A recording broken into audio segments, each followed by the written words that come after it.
special interest in Steve. He's against a very experienced opponent here, which obviously is the best way for Steve to break into this business. Now, Steve's only been doing this, remember, from beginner to now, 6 months. So I think he's done fantastic. As you can see, all the crowd are behind him already. So I think this guy has a great future in the professional wrestling.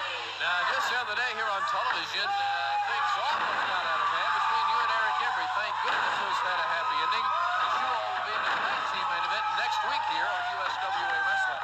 Well, you know that Eric and I don't know, I think it's Akbar. Akbar's the one behind this. He's the one telling his funkers to say this or do that. You see that? That guy just spat at Steve.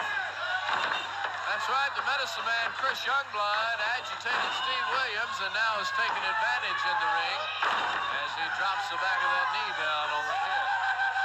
Anyway, back to Eric. You know, Eric and I were made to have our differences. We really didn't. We were blaming each other for causing each other to lose. It was all pre-planned by Skandar Akbar.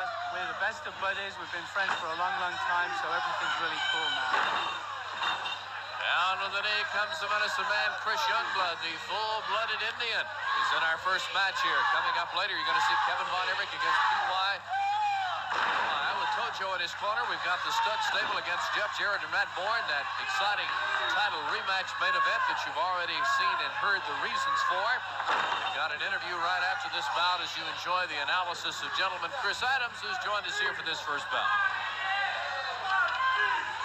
And what Steve has to do now, Mark, as a beginner in this, he has to gather his bearings and then start a uniformed plan. He can't just go haywire and hope to catch the guy off guard.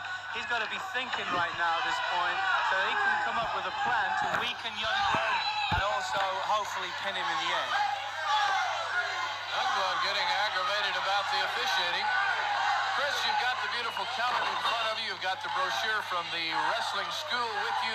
Feel free to tell us anything about those things you like. All we hear about the calendar from Terrence is that he's mad that he's not on the cover. Well, he's not on the cover. You know, they call them ginger beers in England. I'm not sure what they call them here, but I think Tony on the cover is a whole lot better. Oh, good move, Steve. I'm glad that he suddenly had the thought to move on that one. Now he's coming back, and hopefully he's got a plan in where he can do something and pin the guy.